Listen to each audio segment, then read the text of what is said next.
Assalamualaikum warahmatullahi wabarakatuh. Perkenalkan kami dari kelompok 9 fonologi akan mempresentasikan mengenai hasil diskusi kami tentang materi fonemik dan cara menentukan fonem.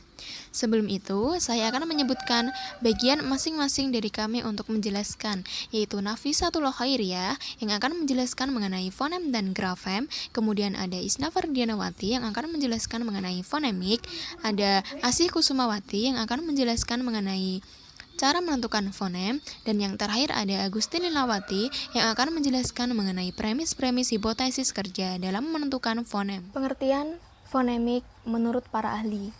Menurut Verher, fonemik adalah bidang khusus dalam linguistik yang mengamati bunyi-bunyi suatu bahasa tertentu menurut fungsinya untuk membedakan leksikal dalam bahasa. Sedangkan menurut Krida Laksana, fonemik adalah penyelidikan mengenai sistem fonem dan prosedur untuk menentukan fonem suatu bahasa atau yang biasa disebut sebagai fonemisasi. Persamaan dari kedua ahli tersebut, fonemik merupakan ilmu yang mempelajari mengenai bunyi bahasa. Sedangkan perbedaannya terletak pada jika Verher mengamati bunyi bahasa tertentu menurut fungsinya sebagai pembeda makna, maka Krida Laksana lebih menyelidiki sistem fonem serta prosedurnya dalam menentukan fonem suatu bahasa. Dari kedua pendapat tersebut, dapat ditarik kesimpulan bahwa fonemik merupakan ilmu yang mempelajari bunyi ujar menurut fungsinya sebagai pembeda makna atau arti, yang mana di dalamnya juga terdapat prosedur penentuan fonemnya. Karena bunyi bahasa yang dihasilkan oleh alat ucap manusia ini banyak ragamnya, bunyi-bunyi itu dikelompokkan ke dalam unit-unit yang disebut sebagai fonem. Fonem inilah yang dijadikan sebagai objek penelitian fonemik. Jadi, tidak semua bunyi bahasa yang dihasilkan oleh alat bicara dipelajari oleh fonemik. Bunyi-bunyi bahasa yang fungsional saja yang menjadi kajian dari fonemik. Fonem sendiri merupakan konsep yang abstrak. Di dalam pertuturan fonem direalisasikan dalam bentuk alofon-alofon yang sesuai dengan lingkungannya. Di dalam kajian fonologi, alofon-alofon yang merupakan realisasi sebuah fonem dapat saja dilambangkan secara akurat dalam wujud tulisan. Fonem dan grafem. Fonem merupakan kesatuan bunyi terkecil suatu bahasa yang berfungsi membedakan makna. Karena itu jumlah fonem lebih sedikit dari bunyi-bunyi yang ada. Berdasarkan hasil penelitian, fonem bahasa Indonesia berjumlah sekitar 6 fonem vokal dan 22 fonem konsonan. Dikatakan sekitar karena jumlahnya masih bisa berubah. Hal ini sangat bergantung pada korpus data. Grafem adalah sistem pelambangan bunyi, alih-alih disebut sistem ejaan. Pada dasarnya grafem merupakan huruf. Grafem ada dua macam, yaitu yang pertama grafem yang mengikuti sistem fonetis, yang lebih populer disebut ejaan fonetis. Grafem ini melambangkan bunyi-bunyi yang diucapkan penutur dalam bentuk huruf. Oleh karena itu, jumlah bunyi yang dilambangkan relatif lebih banyak dari jumlah huruf yang terdapat di alfabet. Yang kedua yaitu grafem yang mengikuti sistem fonemis atau lebih populer disebut ejaan fonemis. Grafem ini melambangkan fonem-fonem bahasa tertentu dalam bentuk huruf, jadi pelambangannya disesuaikan dengan bunyi-bunyi yang membedakan makna. Cara menentukan fonem. Fonem adalah bunyi bahasa yang dapat atau berfungsi membedakan makna kata. Cara menentukan fonem terdiri dari 4. 1. Memperhatikan fungsi pembeda. 2. Pasangan minimal dan beban fungsional. Pasangan minimal adalah seperangkat kata yang sama kecuali dalam hal satu bunyi saja. Perbedaan minimal tersebut biasanya selalu terdapat dalam kata sebagai konstituen, yaitu suatu bagian ujaran. 3. Penafsiran ekafonem dan penafsiran dwifonem.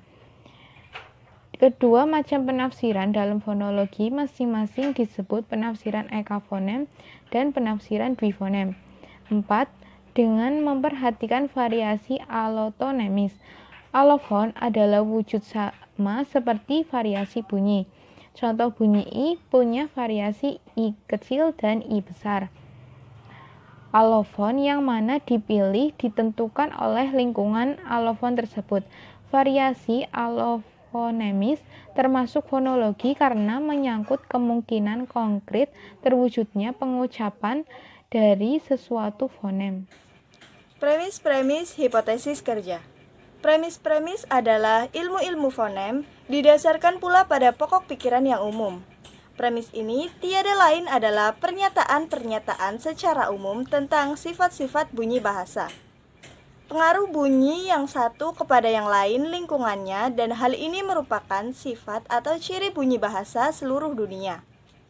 Oleh karena itu, dapat dikatakan bahwa satu, bunyi bahasa mempunyai kecenderungan untuk dipengaruhi oleh lingkungannya. Kelompok-kelompoknya, MP, NT, MB, ND, dan lain-lain, hampir tidak ada kelompok MG, MK, NP, NB, NT, ND. 2. Sistem bunyi mempunyai kecenderungan bersifat simetris dalam bahasa Indonesia. Terdapat sepasang hambat P, T, C, K, B, D, J, G, dan nasal M, N, N, N. Premis seperti itu dipakai dalam menentukan fonem-fonem dan sistem suatu bahasa. Di samping kedua premis itu, ada lagi dua pernyataan umum yang dipakai sebagai hipotesis kerja, yaitu A.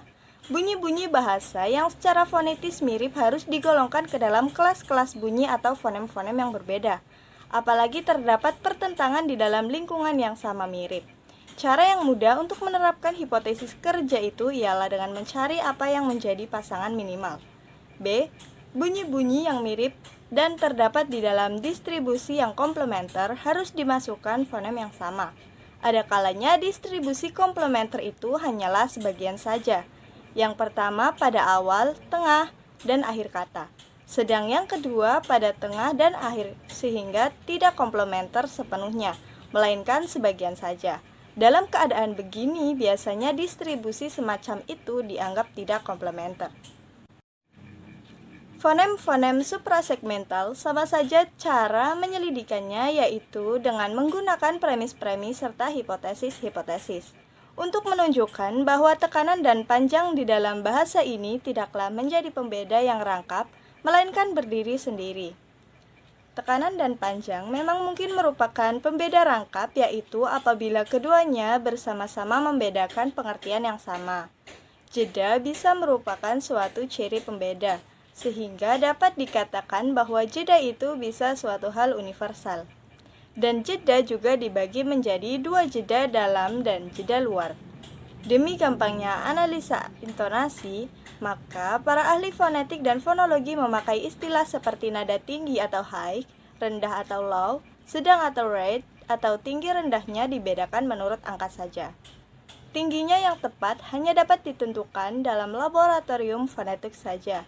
Walaupun demikian, tanpa peralatan laboratorium pun kita dapat mencapai suatu analisa yang cukup memuaskan juga. Khususnya bila kita mempunyai bakat musik dan telinga kita peka akan tinggi rendahnya nada. Perbedaan nada tidak absolut, artinya tidak mutlak. Perlu setiap penutur Indonesia memulai kalimat tanya tadi pada misalnya frekuensi 800 getaran. Sekian presentasi dari kelompok kami. Mohon maaf apabila ada kesalahan dalam pengucapan dan semoga materi yang disampaikan dapat memberikan manfaat. Terima kasih. Wassalamualaikum warahmatullahi wabarakatuh.